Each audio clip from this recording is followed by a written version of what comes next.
Picture this. You walk into a nature reserve and someone points at a dark, heavy cow with big horns and says, "There, the Aurochs is back." Or they show you a striped horse and call it a quagga. These are designer cows built by picking and breeding wild animals that look and act a bit closer to their wild, extinct cousins. Herds like this already roam test sites today, grazing, butting heads, and posing for tourist photos. In this episode, we follow the receipts. Receipts first, verdict later, and ask one sharp question: is this true revival or just a clever de-extinction costume? The pitch sounds simple. You do not need gene editing, you just need time and careful breeding.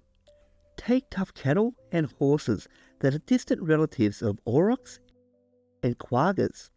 Study old paintings, skins and bones. Pick the animals with longer, curved horns, darker coats or quagga-like stripes. Breed them together, generation after generation. The promise is that if you keep going, the herd will slide back towards the lost species. No lab-grown embryos, no high-tech surgery, just natural selection, with humans steering the wheel. On the surface, that story feels safe and familiar. Farmers have shaped animals this way for centuries. If you can build milk cows and racehorses, why not build a wild-looking cow or zebra for a nature reserve? Unless projects claim they are not doing sci-fi, they are just breeding. But the real lift underneath is much bigger. A body that looks right is not the same as a genome that matches. These herds still carry modern cattle or horse DNA, shuffled into a new mix. Old art and bones only show the outside, not all the inner traits that helped Aurochs and Quaggas survive. When you chase a very narrow look, you can also drag in hidden health issues and lose other useful skills. Most of all, calling this a rebuilt species is misleading. You are not rewinding time. You are designing a new breed that reminds us of the originals and can fill some of the same jobs on the land. But it is not the animal that went extinct. So, what is actually out there now? In parts of Europe, you can stand behind a fence and watch dark, thick-necked cattle with big, forward-curving horns graze under scattered trees. Calves run and bump shoulders under old oaks. In South Africa and other sites, you can see striped horses that look much closer to old quagga photos than any standard zoo zebra. These are the products of long-running breeding projects. The Tauros Project for Aurochs-like cattle and the Quagga Project for zebra crosses are two of the best-known examples, and several generations have already been pushed towards an old look. Teams do more than just eyeball them. They measure horn length, horn angle, shoulder height, coat colour, stripe patterns, and how the animals react to people, bad weather, and predators where they exist. They compare these numbers to what we know from museum skulls, skins, and written records. In many ways, the match is impressive. The cattle really are more robust than common dairy cows. Some zebra crosses do show reduced striping on the back half, which is closer to preserved quagga skins. Modern DNA work adds another level. Scientists have read parts of the ancient Aurochs and Quagga genetic code and compared it to today's backbred herds. In some regions of the genome, the long DNA code, the new animals sit closer to the ancient samples than normal farm breeds do. In other regions, they do not. The result is a patchwork, a mix of old-like and clearly modern pieces. Behaviour is similar. These herds can live outdoors all year, browse rough plants, and cope with poor weather better than pampered farm stock. But they are still used to fences, trucks, and people. They do not behave exactly like the true wild animals that shaped those landscapes for thousands of years. Compared to cloning or heavy gene editing, this approach does avoid some of the scariest welfare risks. We are not asking rare animals to carry risky lab-made embryos. We are mostly using common breeds of cattle and horses that vets know well. Calving and foaling are normal parts of their lives, and the basic health care is familiar. That is a real plus. Even so, welfare questions do not just vanish. Breeding for wilder, heavier bodies and bigger horns also means breeding animals that can hurt each other and hurt people more easily. Horns can gore herd mates at feeders. Short tempers and high fear can turn basic handling into a rodeo. If land is poor and the goal is to keep them tough, managers may leave animals too thin for too long, or be slow to treat injuries in the name of natural living. There is also the risk of shrinking the gene pool. If you only pick a small set of parents because they look most Aurochs-like or most Quagga-like, you can lose genetic variety over time. That can bring up more leg problems, weak calves, or fertility issues, even if the horns look perfect. Hybrid vigour. The extra health boost you often get from mixing different breeds can help, but only if you keep watching the health data, not just the photos. Temperament is a key part of welfare too. True Aurochs were dangerous to humans, and true wild quaggas ran from real lions. If we dial modern cattle and horses too far in that direction, and then keep them in small reserves near farms, we may set them up to fail. Stressed, aggressive animals are more likely to be chased, culled, or moved off the land. A responsible program has to balance the wild look with manageable behaviour, so these designer herds can live decent lives without ending in constant conflict. The main reason people backbred these animals is not just to admire them, it is to change land.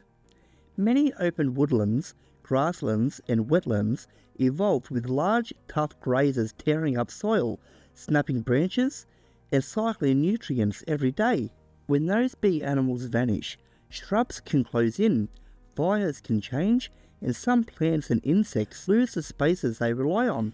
Designer cows and quagga-like zebras are sold as tools to bring back some of that constant mess. On some test sites, the early signs are hopeful.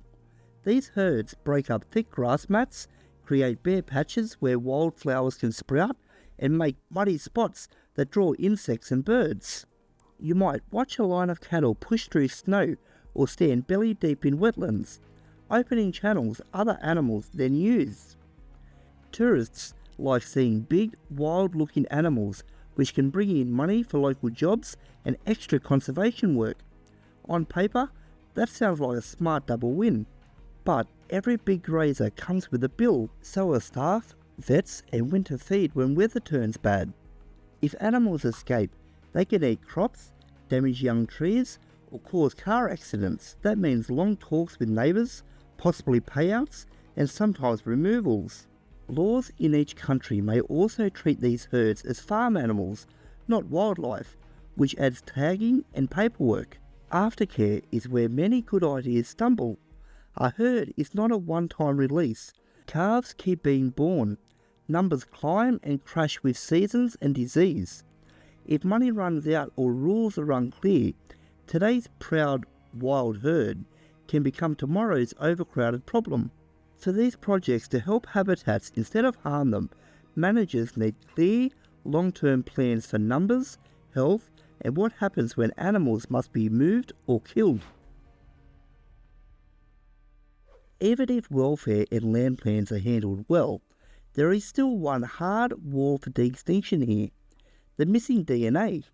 Backbreeding can only shuffle the genes that remain in modern cattle and horses. It cannot bring back pieces of the Aurochs or Quagga genome that have vanished from all living relatives. At best, you get an animal that works in a similar way on the land. You do not get the original species back. There is also a language and trust problem. If you label these herds as Aurochs or Quagga, many people would think the risk is over. The species is back, box ticked, move on. That can drain urgency from protecting museums, funding deep DNA work, or saving living wild cattle or zebra species that are actually in trouble. If you give them honest names, new breeds inspired by extinct animals, You keep trust, but you may lose some of the dramatic story that makes headlines and brings in donations. Resources are another bottleneck.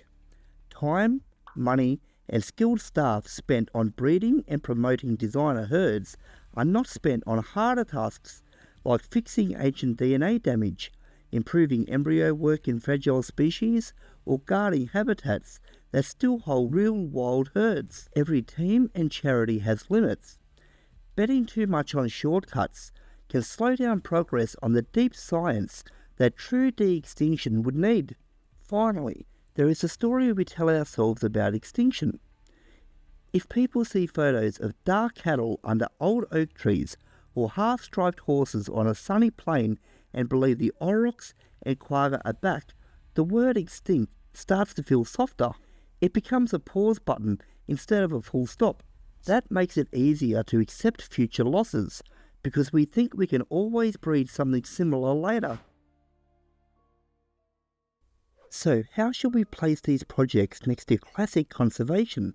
On the positive side, functional proxies can do real measurable work. A big grazer does not need a perfect ancient genome to churn soil, spread seeds, and keep some landscapes open. In crowded farmed regions, hardy cattle or zebra crosses may be the only realistic way to keep certain habitats from closing up. If herds are well treated, they can sit at a middle point between farming and rewilding, familiar enough for local people, wild-looking enough to excite visitors and donors. On the risk side, there is destruction and drift. Money and attention spent on almost aurochs are not spent on wild bison, wild yak, or threatened zebra and antelope. Building quagga-like zebras does not fix hunting, fences, or climate pressure on the species that still exist. If we call a proxy good enough too soon, we may quietly accept a future with fewer real wild animals and more managed stand-ins. There is also the deeper ethical question. Humans have shaped cattle and horses for milk, meat, speed, and colour for thousands of years. Adding ecosystem tool to that list is not shocking as long as their lives are decent, but claiming that a tool is the same as the lost original species is different. It changes how people think about loss itself. If extinction is treated as a problem we can patch later with breeding tricks, we risk caring less about stopping it in the first place. A clearer path is to keep two separate scores in our heads. One score asks, does this herd help the land and treat animals well? The other asks, does this project tell the truth about what is and is not back? Designer cows and quagga-like zebras can earn a high mark on the first scale in some places while still failing on the second if their story overreaches. So here is the call. As land tools, these herds can earn a cautious green light. In the right places, with strong fences and strong welfare rules, they can bring back some of the pounding, chewing, and trampling that certain habitats need. They give people a big, living animal to care about, not just a map or a lab result. Used honestly, they can be part of a larger conservation toolbox. As de-extinction though, they get a veto. The original Aurochs and Quaggas are still gone. Their full genomes and long wild histories ended when they disappeared. No amount of selective breeding inside modern cattle and horses changes that hard fact. The more these projects lean on old species names and dramatic back from the dead language, the more they blur the line between smart conservation and slick rebranding. My verdict is simple. Useful proxies, not de-extinction. Greenlight for clear, honest grazing projects that call these animals what they are. Veto on using them as proof that we have brought a lost species back. If we want the word de-extinction to mean anything, we need to save it for work that truly reaches across that gap. If designer cows and almost quaggas earn a split decision, what about the next big claim on the de-extinction stage? Some teams are not stopping at breeding. They are reaching into the DNA itself and promising to rewrite living cells into something much closer to a lost species from the inside out. In our next Greenlight or Veto case, we will follow one of those high-tech projects and ask the same blunt question. Is this a true return or another clever shortcut?